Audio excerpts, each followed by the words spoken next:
Hello, and thank you for joining us this morning. My name is Verity and I work in the marketing team here at LiveTech. It's great to have you here for what promises to be an insightful and interesting discussion. We'll get started shortly, just allowing a few moments for more attendees to join.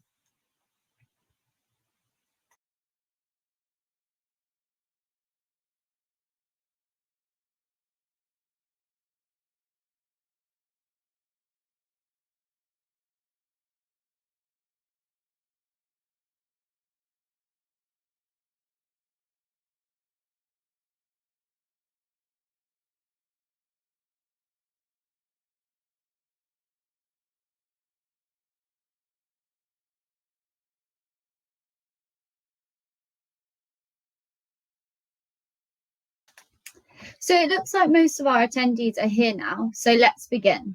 Today's webinar will explore building year-round resilience against AI. Before we begin, I'm just going to run through a couple of housekeeping points. This session is being recorded and we will share the recording with all attendees after the event. During the webinar, you will all be muted to ensure a smooth experience. If you have any questions, please do submit them via the question box. You can find the question box on the right-hand side of your screen. Simply just type your question and hit send. We encourage you to take part and we'll do our very best to answer as many questions as possible. So now, without further ado, I'd like to hand over to Jack Hughes, Biosecurity Advisor at LiveTech, who will introduce our expert panel. Thank you, Verity, and welcome everyone to today's webinar. I'm delighted to be joined by three excellent speakers today. Sally Hutton, the Director at Crawshaw Veterinary Services, Kaluba Shigonde, a Data Lead at LiveTech Systems, and Julian Sparrier, our Group Director at LiveTech Systems. I'll start with a quick reflection on what we've seen over the last 6 months and what we spoke around in our last webinar. Then I'll be chatting with Sally about the vital role that vets play in the early detection and helping farmers prevent disease incursions. After that, we'll hand over to Kaluba and Julian, who will share some exciting updates on the Livestock Protect platform and how we are combating wild bird tracking and traceability. So let's get started. In the last webinar, Fatigue to Fortitude, tackling current biosecurity challenges, we explored the areas where biosecurity often falls short, including poorly designed barriers, human error, and lapses in cleaning and disinfection routines. We discussed the importance of making biosecurity a habit rather than a set of rules, supported by strong leadership, training, and a culture that sees it as a shared opportunity rather than a burden. We highlighted that biosecurity is a long-term investment, delivering benefits such as healthier flocks, fewer disease outbreaks, higher productivity, and reduced stress for staff. Collaboration across commercial farms, smallholders and hobbyists, supported by central guidance hubs and practical information, was shown to be key in strengthening industry-wide practices. Innovations and technologies also play a critical role, from digital tracking and predictive models to new cleaning methods and microbiome management, helping farms identify vulnerabilities and take proactive measures. While complete disease elimination is unrealistic, effective management, vaccination and surveillance remains essential. Finally, we introduced Biosecurity 365, maintaining constant vigilance through both structural measures like barriers and gates and procedural measures such as how staff and visitors use them. Tools like Livestock Protect can support monitoring and scoring, while vets training and clear protocols for all staff and services provide ensure consistency. Keeping systems simple, accessible and habitable is the key to turning biosecurity fatigue into fortitude. So I would like to introduce Sally now from Crawshaw Vets. Vets are pivotal for early detection and helping farmers take action to prevent disease incursions. I'm delighted to have Sally on today. She's the Director at Crawshaw Vets in Norfolk, and Crawshaw Vets offer dedicated poultry consultancy and industry diagnostic services. Sally herself has over 11 years experience in the sector. So without further ado, I'd like to introduce Sally. Hi Jack, thanks for having me. Nice to have you here today, and thanks for joining us.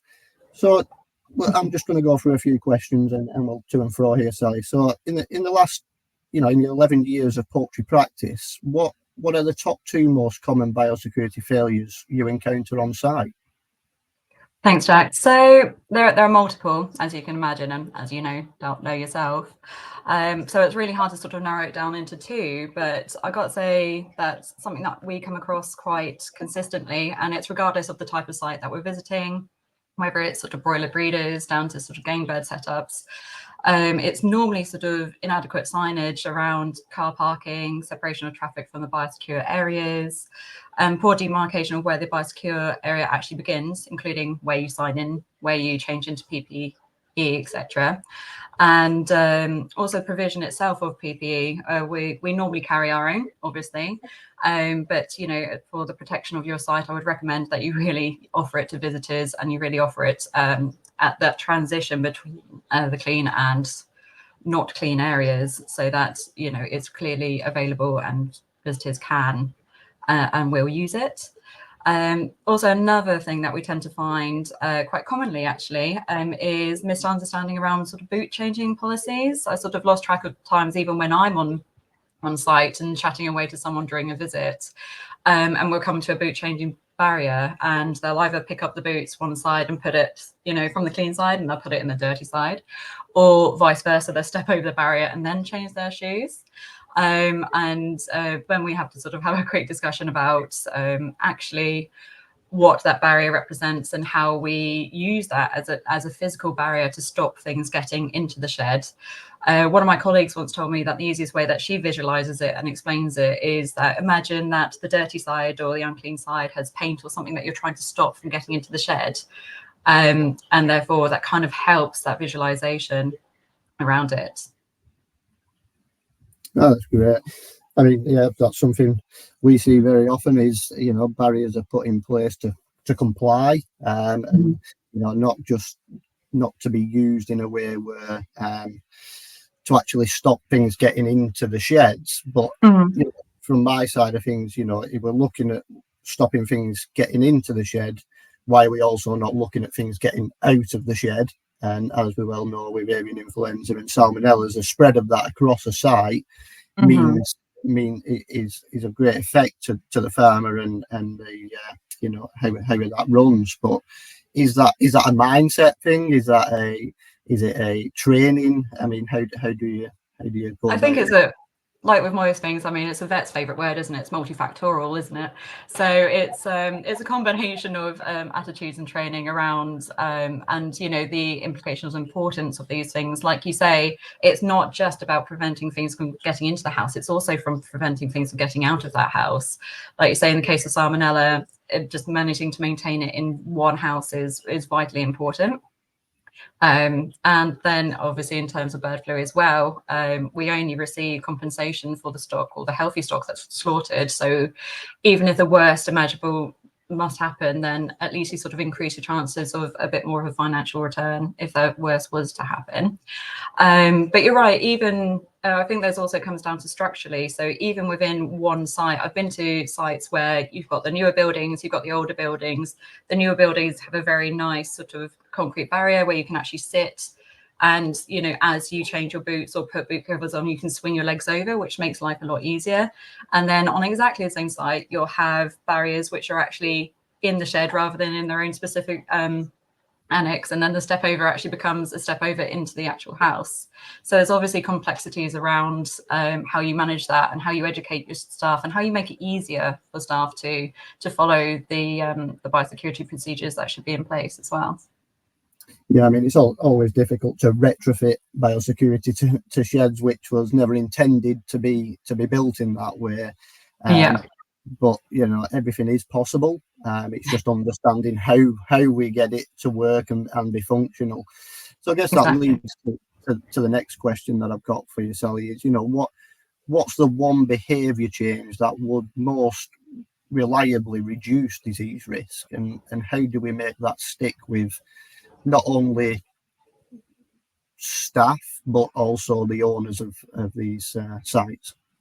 It's a good question. I mean, you say behavior, I think it's more of a mindset change. So it's actually the belief that what you do daily does make a difference. So I do have conversations quite a lot with people who say, well, we drive tractors into the house in order to relitter. And what can I, as someone who goes in every single day or multiple times a day, what difference does it make when I'm driving a vehicle in there? Well, firstly, hopefully you're disinfecting that tractor's wheels and making sure that they're as clean as possible before you drive them into. So you're creating a barrier there.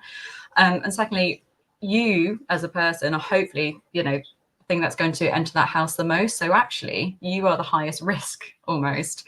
So it's having that mindset change that actually what you do does count. And every time you do it counts as well. It's not just, we are human in our nature. We will take the easiest course of action. If it's just having to step over a barrier to sort of change a setting or switch the lights on, etc., it's just making sure that you're still maintaining that as you do that. It's, one slip can cause absolute chaos. So it's just having that mindset change that actually what you do is really important and you can make a difference. And I suppose, that kind of feeds into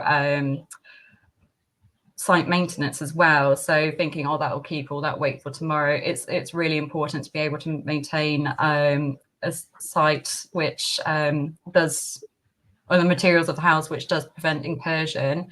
I think one of the highest risk factors that we see is incursion of rainwater during heavy rain, and flagging that as quickly as possible and doing everything you can do to maintain. And if there is incursion of rainwater into the house, then trying to keep the birds away from that wet bedding, kind of trying to relitter as quickly as possible, will all make a massive difference and should go some way to protecting your flock. I mean, you mentioned there about mindset change, and for me, one thing what really stands out is when we're getting into an avian influenza season, if there is a season anymore, is we have this buzzword of heightening biosecurity, which leads back to our opening point of biosecurity 365. And I think to change mindset, do we need to look at how biosecurity can be monetized, or to show that actually having good biosecurity and that will reduce mortality and heighten production? And I think if that came into play where we can see a value in biosecurity, would that change the mindset of producers to implement it in a more structural manner? I think definitely that would go a really decent way of showing people how important it is if we could put a quantity or quantify it in some way. So, at the moment I'll walk onto site and I'll say, the roof's leaking, we need to fix that. There's puddles amassing outside the houses, you need new concrete. And all of these are, they cost thousands and thousands, and you don't necessarily see a return in production. You don't see a return. It's really hard to put a value on those changes. I mean, we know that it will help protect your flock. And it also sends a message, I think, to the people that work on site as well, doesn't it? If the site is well maintained, and the fabric of the buildings is of good quality, then hopefully it should elevate that in their mindset as well. But like you say, leading back to your question, if we could actually quantify what that value of those changes would make in terms of disease control, disease prevention, and put a figure on it, then I think people would be surprised and probably a bit more galvanized to do something about it. Yeah, I think as you said, there's a lot of work to be done in that, into quantifying what it actually costs and on returns. But it's such a fast-paced industry where one issue and a use of antibiotics, but in a few weeks the flock will be out. So how do we actually show that? And I believe there is a lot of work to be done there, but I think it's a crucial job to be done, and a bit of research to be done for us to change that complete mindset in putting a value on good biosecurity. Definitely, yeah. So I'm leading on from there. I mean, what are the most common issues you're being called out to poultry farms now, particularly? Okay, yeah. So as always, it varies depending on what we're going to go see. So it's game bird season. So if we go and see game birds, it's going to be coccidiosis or hexamatiasis, which are normally sort of environmental, but there is a certain sort of cleanliness point of view, especially with regards to coccidiosis there. And then if we move on to broilers, we're still seeing quite a few chick quality issues. So E. coli, yolk loxaculitis, those sorts of issues. But also we're still continuing to see a lot of inclusion body hepatitis, so IBH within the industry is there, and that's feeding down from breeders into chick flocks, and also where there has been cases on site before, there's also an element of carryover going on there. So feeds back into your cleaning and disinfection and biosecurity. You know, if we have got a house that we know to be infected or has been infected previously, then, you know, you have a very good cleaning and disinfection program which targets virus. And also, if you know where they're on site, then making sure that your biosecurity in between houses, again, to prevent that spread between houses, will help limit that. Then if we're moving on to layers, we're seeing quite a few sort of respiratory challenges at the moment in bacterial issues with ORT, viral issues with ILT, and moving on to broader breeders, again, viral issues with TRT, and turkeys, it's still seeing, unfortunately, quite a lot of blackhead. So there's a lot of issues attaining to mortality going on at the moment, but also production issues as well. But yeah, the fun never stops, really. It's yeah. And like you say, some of these, although they are incursions and they are you know, bacteria and viruses, you know, we can combat the spread around a farm by good biosecurity measures, again leading back to keeping it in the unit and not bringing it out and taking it to other units. And I mean, a bit of a fly off the wall question here, but you know, where you're seeing these issues happening on farm, do you see that biosecurity is being improved if these issues are being found, or do we see that producers are just carrying on as usual, the medicating and just getting on with it? So some and some, to be honest with you. I mean, the viral things, it's really difficult to medicate against. A lot of the time, there's no direct treatment for viral issues. It's supportive treatment, whether that's in the form of antibiotics to stop secondary infections, or whether that's in the form of nutraceuticals to try and support that bird during that challenge. So I think in those sorts of situations, people are a lot better at reacting and upping the biosecurity, because, you know, they believe that it is something that they do actually have control over and can prevent the spread of. But it's also very difficult. And I do, you know, your worst flocks are the flocks that you actually, unfortunately, have to put the most effort into a lot of the time.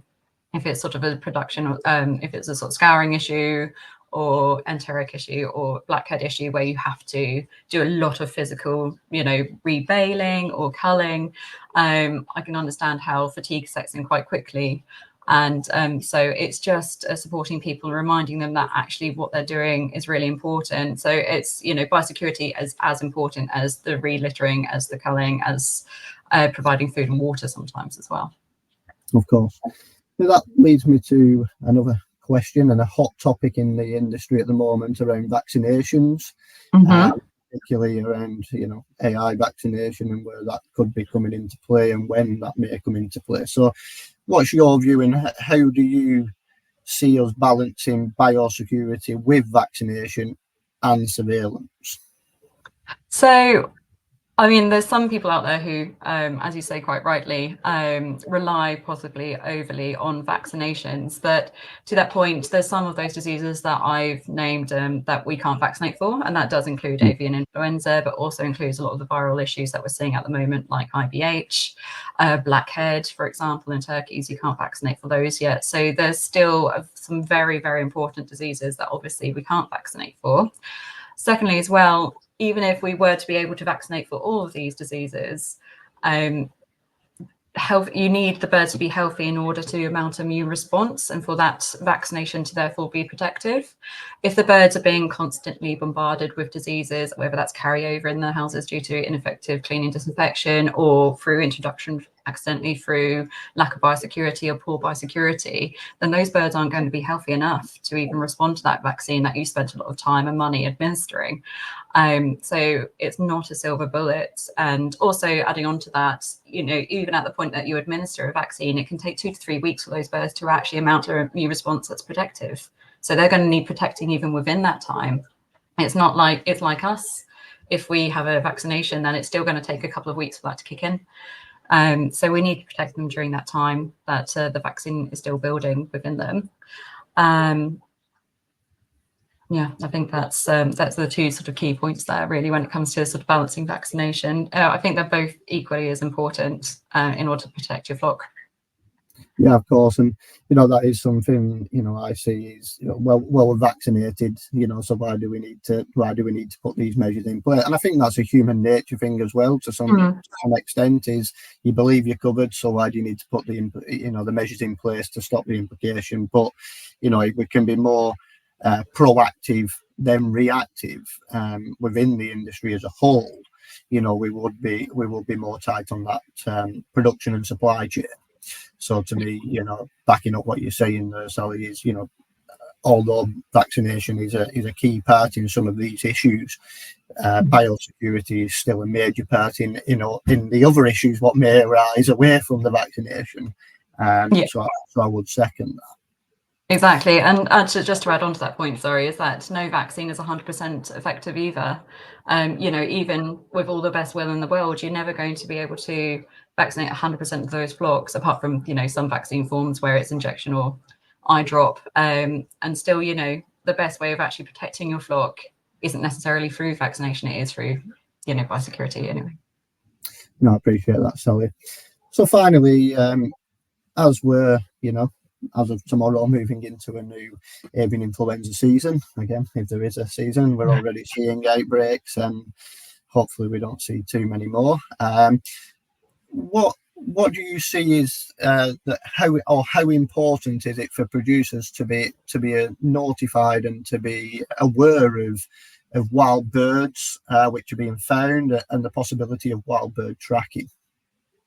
Yeah, I think it's critically important, to be honest. It's twofold. It serves as a early warning system for any issues heading our way. I mean, based in East Anglia, I can only be too aware that we are one of the first port calls for migratory birds who are coming from AI hotspots. We have been warned that it is going to be a bad season. So personally, as a veterinary practice, what we've had to do is upscale the number of vets. We've had to make sure that we're well resourced in order to be able to aid our clients in any shape or form that they might need support in. But also it acts as an early warning system to clients. I mean, I'd hope that their biosecurity systems are very well up to speed, but if they can see a problem coming, then it just gives them that additional awareness to be able to react and respond to, and perhaps think, oh, those jobs that I could leave for another day, actually, they can't wait anymore. They have to be done now. And also from an epidemiological point of view, if there has been an outbreak, it's sometimes really helpful to that producer to be able to understand how that incursion occurred. So that can help through wild bird tracking if they see that birds from hotspots have maybe flown near or over their farms, or were in the vicinity. That helps them to understand that actually that is one of the ways that the birds came in. It's not from the crows over there, it's probably from seagulls that flying over the top or something along those lines. So it does offer just more answers as well in the events that these things occur. Yeah, of course, and I think to have that ability to see, possibilities of wild birds being found. Again, we're at the mercy of being handed in and tested by the government, but to understand that pressure within the area is key for producers to understand actually is, and then to review the biosecurity measures and see whether they're up to standard. But from my side, I think it's key in that understanding the pressure in them areas. Definitely, yeah, exactly. And I think as well that's a good point. That I think I've had a conversation with a number of producers when they've found dead birds and they say, what shall I do? And I say, well, call the APHA, find out where you can send them for testing, add to that picture. If anything, it should give you A, an answer, and B, some more understanding as well. But it all helps build the picture so that we are all in this together at the end of the day. And any information is really important, not just to the individual producer, but to the poultry industry as a whole. Of course, and just onto that, off the back of that, I think it is key for producers and farmers and owners to highlight when these wild birds are found. Although there might be that bit of anxiety on whether people in white suits are going to turn up on the farm and start to look around things. But it's key for us all as an industry to stay informed, to understand, and to monitor that pressure. Exactly right. And I think on that as well, as long as it's not, you know, found in a poultry breed, there won't be any sort of associated, you know, implications for that farm. So no one's going to be put under restriction or anything along those lines just because dead wild birds are found within the area.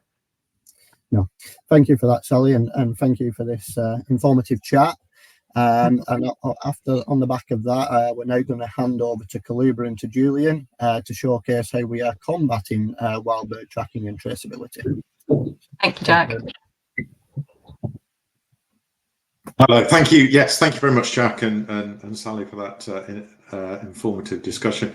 We want to move on now to how we at LiveTech are using wild bird data to try to predict, as Jack was saying, about what is that viral pressure in the environment. And you can see from the shot there of our Livestock Protect platform that we currently, you know, whether you look at it on the app or look at it on the web, we currently put up there the current outbreaks. We put your farms up there, although that, just noticed that screenshot was from a couple of days ago, so they don't have the one near Carlisle. But we have the current outbreaks. We also have historical outbreaks, so you can scroll back over 4 years and see where outbreaks in commercial poultry have been. And we also now do the same with wild birds. So we take the data from DEFRA and we plot out those little red dots are where wild bird cases have been. And you can see back in February 25, there was a considerable number mixed in with a whole load of commercial outbreaks. So that is quite an informative screen of telling you what the current viral pressure is in that area with all those wild bird outbreaks. And we're always thinking of potentially taking this one step further. So how can we predict what's going to happen next week? So what we've looked around at is what are the implicated species? And this year we've seen that about 30% of the wild bird deaths have been gulls of one sort or another, out of the sort of 850 odd wild bird findings so far, a third of them being gulls. So they seem to be an important driver of the viral pressure within the environment. But we've also been looking at other systems that are out there. EFSA provides the bird flu radar, which shows the probability of the introduction of virus within the wild bird population. And they base that on the sort of, if you like, the average movements from ringing data. So birds that are being ringed around Europe and then collected. It's quite an ad hoc way of finding where birds move, but it's there and it's part of their algorithm that develops this bird flu radar. And they mix that in with the actual outbreaks that that are reported to the World Organization of Animal Health, who keep track of wild bird deaths with HPAI or H5 in particular. So there's that data which tries to predict when there is likely to be a higher level of infection in wild birds. But it's a bit broad brush, and we want to find some way of looking at it more dynamically, so that if you're in an area, if you're in North Norfolk, can we say that in this coming October, you really need to take care? So we've been working with our digital team, and Kaluba is one of our data scientists in that digital team, to try and look at new sources of data that we can use to further inform our decisions around improving or reinforcing biosecurity. So what I'll do is I'll pass over to Kaluba, who will tell you much more about this and look at some of the trends over the past 4 years in wild bird deaths and some new data that we have got coming into the platform this week. Thanks, Julian. Thank you so much.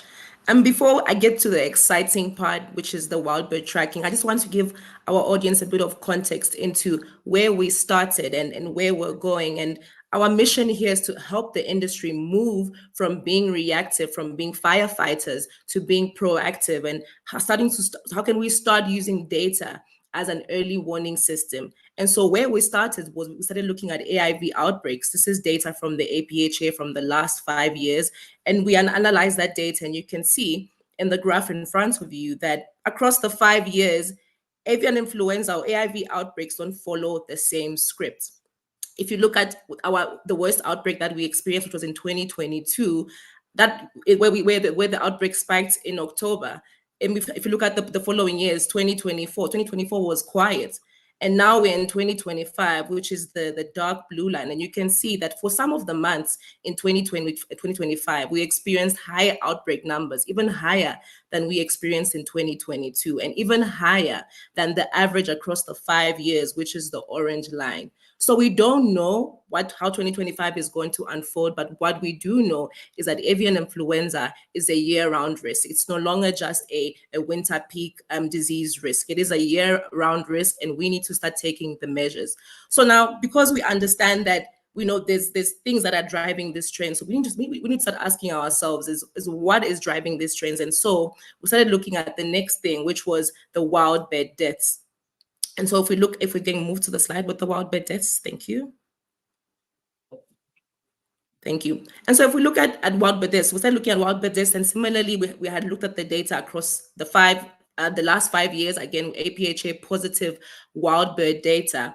And it's interesting when you try to understand the trends, and when you look again at the worst year, which was 2022, what we're seeing is with avian influenza, we see that peak season in the winter season. But with wild bird deaths, especially for the worst year ever, we saw a huge peak in wild bird deaths in the summer. So you can see June for 2022, we had the highest number of wild bird deaths, and this peak preceded the AIV outbreak that we had around the October season. And we're also looking at 2025 now, where we've experienced the highest number, or not the highest number, but a similarly high number or a peak around the summertime in wild bird deaths. And so could these wild bird deaths be a signal towards, the next possible AIV outbreak or AIV peak season? I think it's a question, worth asking. And so now that we understand wild bird deaths, and we understand that there's a correlation between the wild bird deaths and the AIV outbreaks, can we start to ask ourselves or understand how the virus is moving?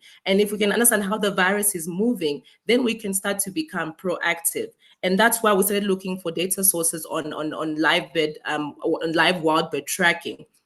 If you can please move me to the next slide. Thank you. Awesome. Amazing. So as Julian highlighted, 2025, we've seen that 30% of those wild bird deaths are gulls. But what's also interesting is when you look at the historical data for 2024, 2023, and 2022, the gulls were always in the top 5, or have always been in the top 5 of those wild bird deaths. So that prompted us to look a bit deeper into these wild birds and start looking at the wild bird tracking and how they are moving. And so we that's something that we've looked at. We found some data sources, and excitingly, we are introducing this into our platform. It is in our platform, and I'll just show you a quick demo of what this platform looks like and the value that you can get from all of this data and understanding the story that this data is telling us. Quickly share my screen.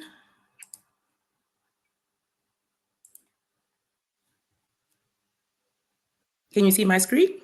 That's the typical Teams question. I'm sure you can.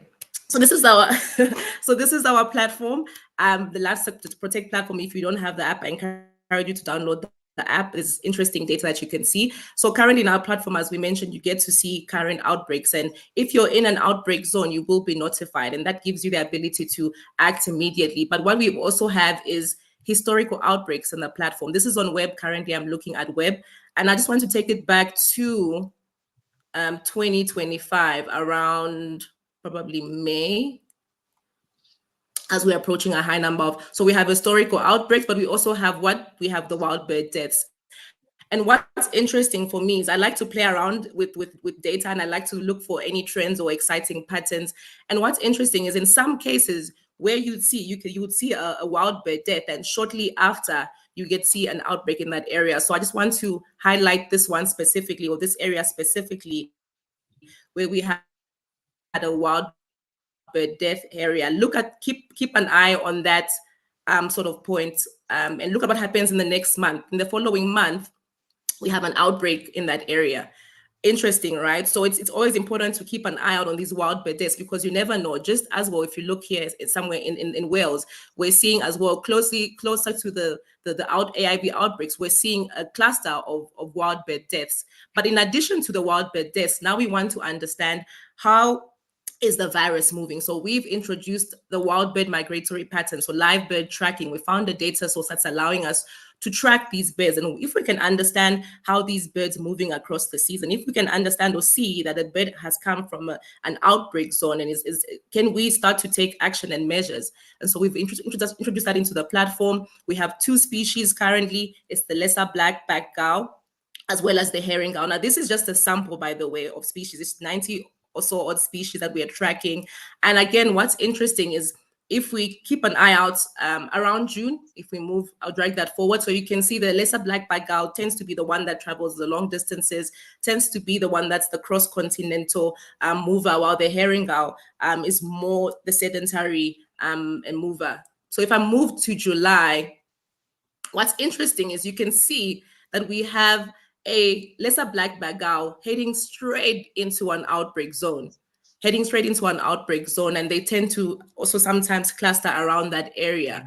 And if we move on further to August, you can see less movement, but still hovering around these outbreak zones. And this presents a risk. This does increase the risk. And so we're offering you a platform that will give you that will allow you to use the data as an early warning system, moving you from being reactive to being proactive. And Livestock Protect is a digital platform that offers other digital products that you can leverage as well to help you build resilience all year round. And so, Julian, I want to hand all this over to you. What does this mean? How can we interpret this data? What does this mean then for the audience? What does this mean then for our customers? And what does this mean regarding building that year-round resilience around avian influenza? Thank you, Kaluba. Yeah, so this has been a fascinating data set that our data team found. It is literally people are tagging wild birds for ecological studies mostly, and then all that data is put up on open access websites so that we can pick it up and we can look at it. I think that particular set of data was put together by a Dutch team looking at the potential for gulls to fly across wind farms in the North Sea. But what we found is some of those gulls from the Netherlands coast were coming into the UK and moving up from East Anglia up into further north into England as far as the Peak District. So what does that actually mean for us, and when and why are they moving? So talking to ornithologists, the gulls have a breeding season where they'll be close to their sort of home grounds, which was on the Dutch coast, and then they start foraging away from that. Once the breeding season and the incubation season and birds are fledging, those adults will be looking for foraging grounds further afield, and that's when they seem to be flying over into the UK in a couple of months in June, July. And at that time, we did have an increase in wild bird deaths and some outbreaks as well. So during the day, they'll be looking for food. So they'll be on arable land, in particular at this time of year, or really actually it was back in August when cultivations were underway. They're looking at freshly cultivated ground. So if you're surrounded by freshly cultivated ground, this could be an ideal spot that the gulls will land and feed, and then they go off to fresh water at night. But they're moving around for 2 or 3 months in the summer, and then they seem to go more stationary into certain areas. They'll be on the same set of water and they'll be the same set of fields. And then sometime between December and January, they'll drift south to Spain, to Morocco, to Algiers. This particular colony of birds did anyway. And then sometime in January, February, March, they'll drift back north again. But these are not fixed periods. And it's only by having this live data that we can see that this year, they've all got up and moved in March. And last year, they all moved in February. But it's getting this live data that will alert us to specific movements of bird. Now, this is only the restriction on this is only one colony of birds. There are more colonies all around the country, but they seem to be driven by weather and season. So if we see them moving around in East Anglia, we probably know they're moving around in Scotland as well. We are seeking out more open source data as well. There are many projects going on that are tracking wild birds, and we want to be able to use this data now to create algorithms to better predict where disease may occur. But we're at the beginning of it. We'd love you to look on the web and see this data and interpret it in your own way. Obviously, I have to say, gulls are a protected species under the Wildlife and Countryside Act, so we can only create deterrence. So when we're talking about biosecurity against wild birds, it's looking at deterrence. It's about putting, you know, particularly I go for spikes on vent cowls on the roof.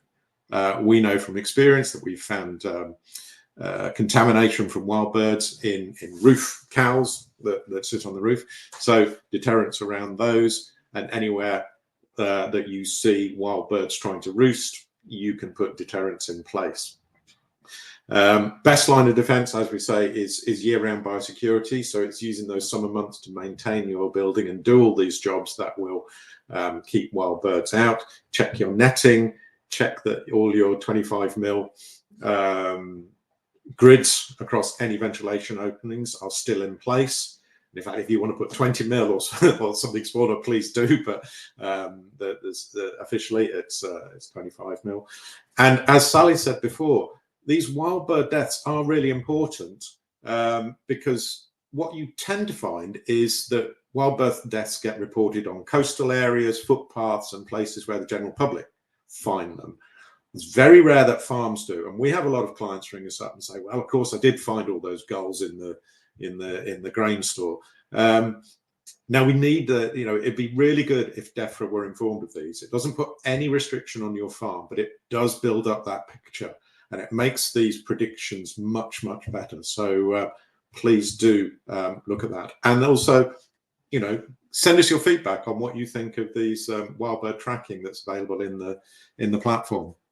As I say, we have to be cautious. It's just a snapshot of these, but you know, take a look and see what you think. And now I think it's time to pass back to Verity, who has got some questions that have come through on the chat. Thank you, Kaluba and Jules, for taking us through that exciting update on Livestock Protect and how we can combat wild bird tracking and traceability. As Jules just mentioned, we are now going to move on to the Q&A session. We've had plenty of questions come in during the webinar and questions asked during registration. So we'll try and get through as many as we can. The first question I'd like to ask is actually to you, Julian, if that's okay. And that is, what practical approaches can producers take to ensure their workforce remains consistently trained and vigilant, especially when it comes to enforcing biosecurity protocols with visitors and contractors? Well, and I think this relates back to what Sally and Jack were talking about as well, and that is changing people's mindsets. There's obviously a big focus on training within the poultry passport for people actively working on farms every day, and the technical teams around those training courses are looking at ways of improving that training. So it's not just a once in a 5-year shot of biosecurity, but something that we could potentially review every year with a few more updates and exciting bits. And certainly we've developed some online training. But one of the areas that I think definitely needs working on is all those associated industries that come in, that come onto your farm: feed delivery drivers, egg collection drivers. You know, they will have their own training schemes, but it's making sure that they are of the quality that you know, poultry workers are getting. People just delivering commodities, technicians, engineers, pest controllers, all these people need to have the same level of biosecurity training as the general farm worker. And certainly that's something we're doing to put forward you know, a CPD accredited course that you can do online, and keep up to date on that. And I think my second one is that we should have a biosecurity review training more frequently rather than a once in 5 years hit. And again, that's something that the Poultry Health and Welfare Group are looking at the moment. Perfect. Thank you, Jules. So the next question is for Sally, and that is, how can producers work more effectively with their vets to strengthen year-round preparedness? Thanks, Rosie. Yeah, it's quite a good one. So not wanting to sort of parrot you in there, but you know, we as a practice also offer biosecurity training. And I know other vet practices do as well. So always reach out and ask about those. If you feel you need a top up or something along those lines, you know, there's various offerings there. But also during our routine site visits, I mean, we will point out any sort of glaring areas that we see while we're there. But if while we're on there, you want to take the opportunity, you know, to discuss with us or your vets or to see ways in which, you know, biosecurity is probably a bit more relaxed compared to other producers and where you could strengthen the biosecurity, we'd be more than happy, any vet would be more than happy to have that discussion and advice. The only other thing that we've started doing and we probably push our producers towards as well is in the event that you end up in a zone, in an AI prevention zone, quite often in order to be able to move birds onto the site, and also this is if the hatchery is in a zone, etc. If you have to move birds out of a zone or into a zone, you need a document which can be signed by vets, which is called the EDO 338.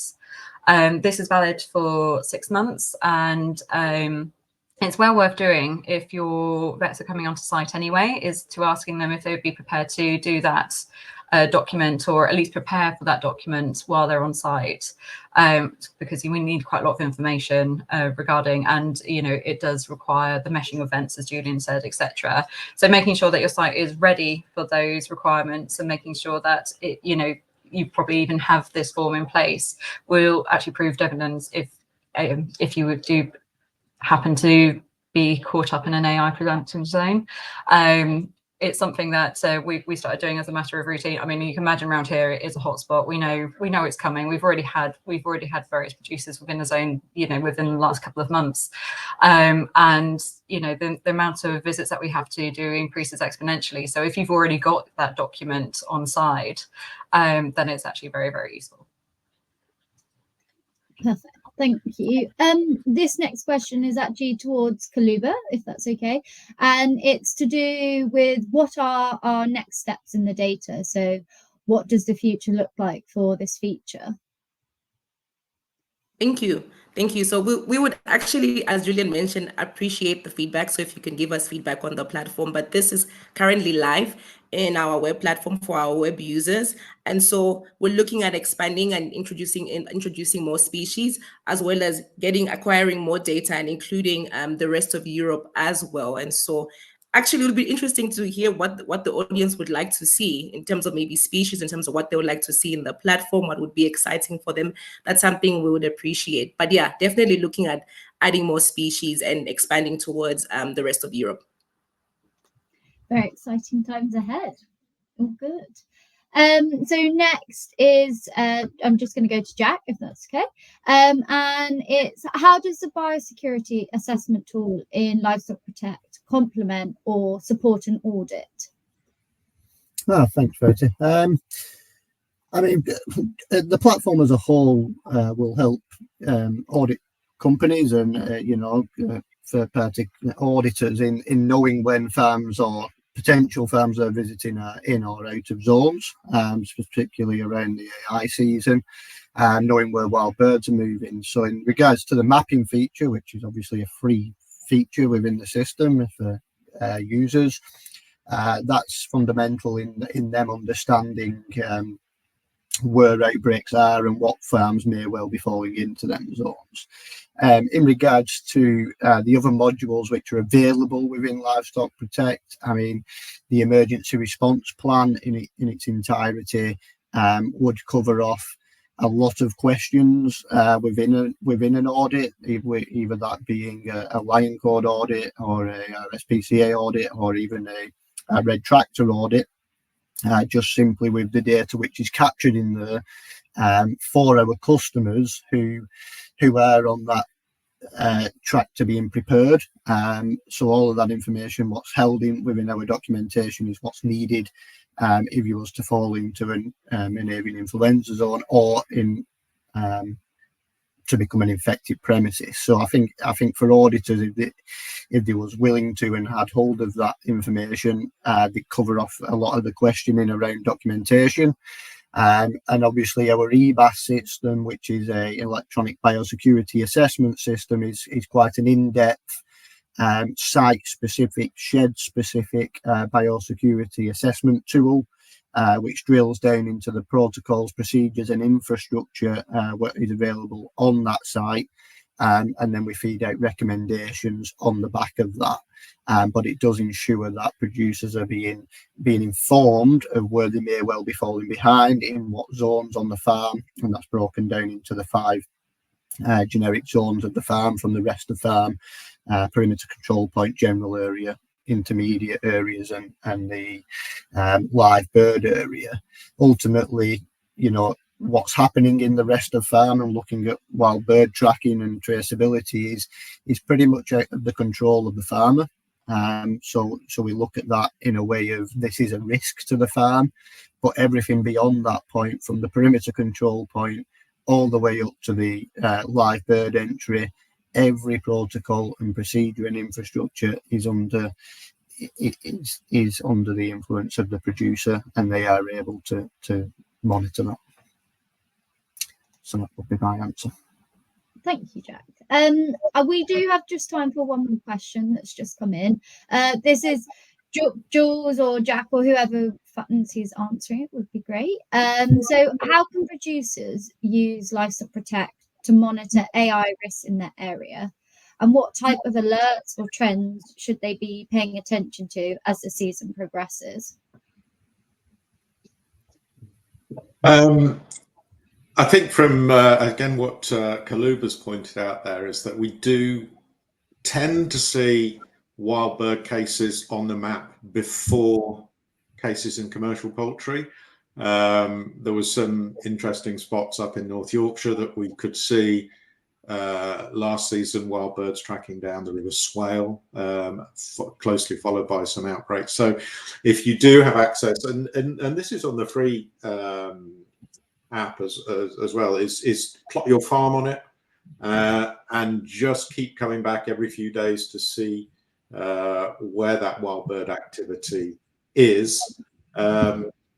If you happen to be down in these areas where the new layer, the new data layer is, it's unfortunately only available to the web version at the moment, but you can see where it's not necessarily about where these individual birds are going in terms of the goals that we're tracking.